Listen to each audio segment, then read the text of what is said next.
let's take a look at addiction. We're looking at those same opioid receptors up here, and we take a look at what happens when we add in the opioid molecule. It attaches onto those receptors. It now alters the pain perception, but now it's going to flood the system with a massive amount of dopamine. And that dopamine is something that we look at. There's also oxidative stress, and we're going to increase the potential of an addictive situation that develops with that. Now, let's talk also about what happens when we go, let's say that individual that's involved with the opioids now has a situation that they're no longer able to take the drug. Maybe they're incarcerated, maybe they're in the hospital, maybe something happened to them, their doctor stops giving them that opioid. Well, the opioid receptors are still there, and I threw in a cannabinoid, a couple of receptors that we have also in the neuron. And we take a look at our enkephalins. Our enkephalins have been turned off for such a long period of time, depending on how long that person's been abusing the opioid. But that receptor, the enkephalins have been turned off for such a period of time, and they're not able to keep up and to control that. And ultimately what happens is we get that full perception of pain, and we get a small dosage or a small amount of the dopamine that's being released. You see, an addict gets so tied into what's going on with the euphoric effect that's what they miss, definitely over here, causing withdrawal symptoms and dysphoria, actually, if you want to call it. So they're not able to experience that at all. Now let's take a look at what happens when we add in the cannabis. We add in the CBD, THC molecule. It's going to satisfy those receptors, both opioid receptors and the cannabinoid receptors. And by tying into that, we're now we're burning the candle from both ends on our pain situation. By taking a look at that, now it's going to alter the perception of pain. It's going to produce a normal amount, a sufficient amount of dopamine that's going to happen in that cleft. And what we're going to find that there is the removal of the oxidative effect, which is the free radical, that's going to cause significant changes. So that is what we see that goes on down here, simply by adding in and replacing the opioid with a cannabinoid, high concentrated CBD, low THC compound.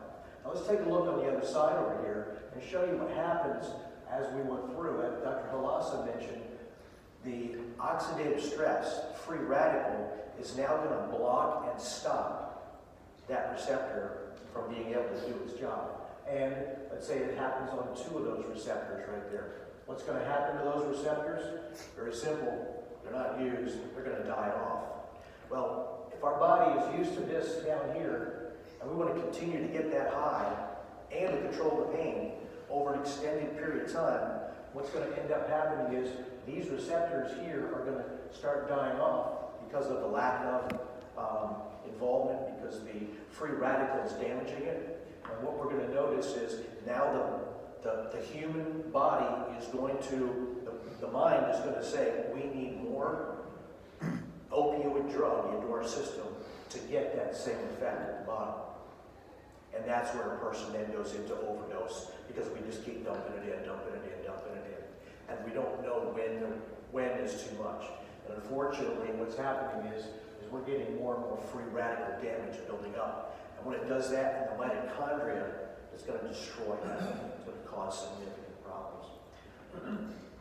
So hopefully that was simple enough to understand. But taking a look at the different receptors, not only is the cannabinoids going to be affecting the cannabinoid receptor and the opioid receptor, but it's also impacting the dopamine and the serotonin receptors at the same time. So that's why it has such a great effect. Now let's go back to what happens here during the cycle. You see, if we dump in CBD at any phase along the way here, what we find that it can stop that cycle. And one of the things that I've seen with patients that have gone through addictions, have gone through the rehab centers, by incorporating high concentrated CBD in the system, it not only works on helping to stop, to prevent the withdrawal symptoms, but it helps to prevent the triggering and that desire for them to return back to using the drug again. So we've seen significant changes that have developed with that. So throwing CBD into at any stage of that helps the patient to be able to reverse that. All right, drug interactions. This is a question I have, and a lot of doctors want to know, okay, well, what kind of interactions are there? There's only three things that can actually happen. It's going to inhibit, it's going to enhance, or it's going to have no effect at all. Now, when you take a look at inhibiting, what it means is that the cannabinoids are going to compete with those receptors. And what we're going to find is that the cannabinoids have a greater affinity to a major amount of receptors than the opioid itself. So whatever drug it is, it may potentially compete with those receptors. And it may take the effect of that drug, drop it down, but the effect of the cannabinoid is going to raise up the body effect. You take a look at the enhancement. There's an enzyme in the liver called the cytochrome P450, and this enzyme is used to take any foreign chemical, anything that's within the body, a drug, and it's designed to pull it out. And what we find is that the cannabinoids, CBD, is going to decrease that enzyme's ability to pull that drug out. So in turn, what's going to happen is your medication that you may be working with may stay in the body a little bit longer. But to explain exactly how much and what the situation is, it's not going to affect the enzyme any more than grapefruit juice does. But it is something that we need to mention. And then when you take a look over here at no effect, this is the majority of what I've seen with patients. The patients that I've been working with over the last 5 years, I have seen just one person have an adverse effect. And that was an allergic reaction that she had to cannabis itself. And again, over a 5-year period of time, I've only seen one individual that's had a problem with that. Now, there's 3 types of CBD effects. As we talked about review, we got inflammatory, we got pain control, and we got homeostasis. Now, that covers a wide gamut of a lot of different types of conditions that we have in our body. The half-life. Half-life, keep in mind that CBD, there is no intoxicating level. There is no LD50 test for CBD. Intravenously, we're noticing that there is an 18 to 33 hour half-life. During smoking, we're going to look at 27 to 35 hours, and then orally, which is what I prefer with my patients, is the fact that we can use an oral tincture to be able to give us the greatest effect 2 to 5 days, I'm sorry. And we're looking at the health half-life of THC. Remember, there's no LD50 test. This is all dependent upon the frequency of how often and how long a person's been utilizing a THC compound. And infrequent users, 1 to 3 days. Frequent users are going to be found within that at the 5 to 13 days. Real quick, just wrapping up, dosages. There is no set dosage. And it's something that it does take some time to be able to calculate and find that optimal level for each patient. But typically what I start out with patients on is at 60 milligrams or thereabouts in that region, 60 to 66 milligrams a day to start out with. Now, higher dosages, I will increase the dosage based on that. I never make a change within 7 days. So if I put a patient on 60 milligrams today, I'm not going to change it again for 7 days. We need to utilize that to see some changes within the body. But the higher dosages, those are typically the ones that I use for inflammatory conditions, pain-related situations, and autoimmune disorders. Those are the things that I have found for the last 5 years that involve a higher concentration of the CBD itself. Now, lower dosages, again, we'll start out with that dosage and then we'll work down. And what we're noticing is typically we're going to find out neurologic conditions such as epilepsy and also Parkinson's type of condition. Parkinson's is probably one of the conditions that I see respond the fastest. I mean, I'm talking within a minute or two, I've seen tremors reduce by 80% more over just a short period of time.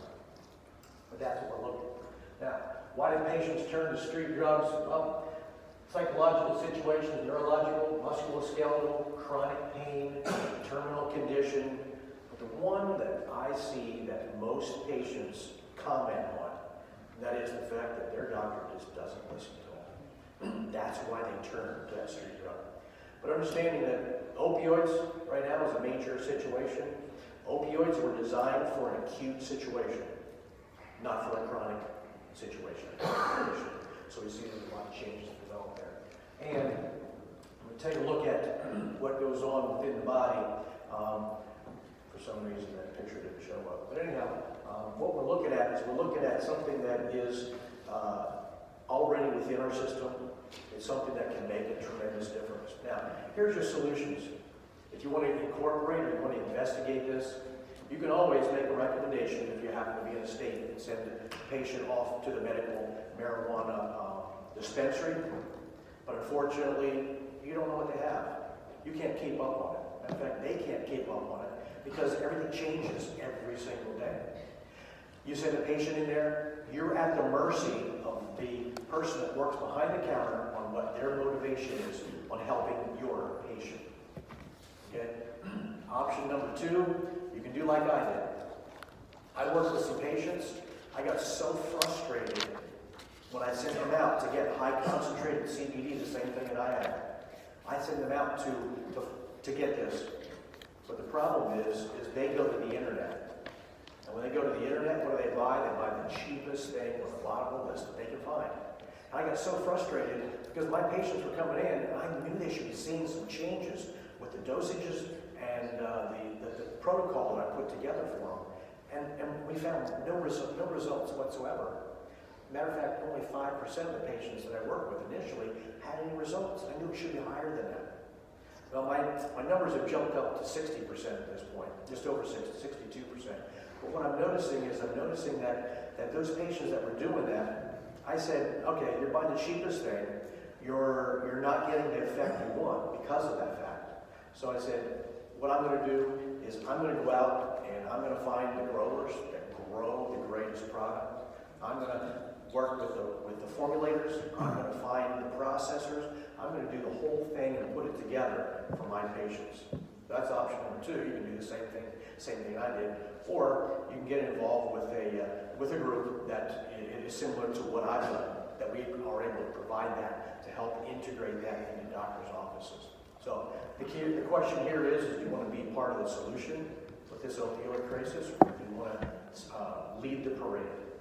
And that's my suggestion and my recommendation. So anyhow, I want to thank you all for your time. And hopefully you learned enough about the cannabinoids today to understand that this isn't complicated. It's very simple. And we need to be able to integrate it.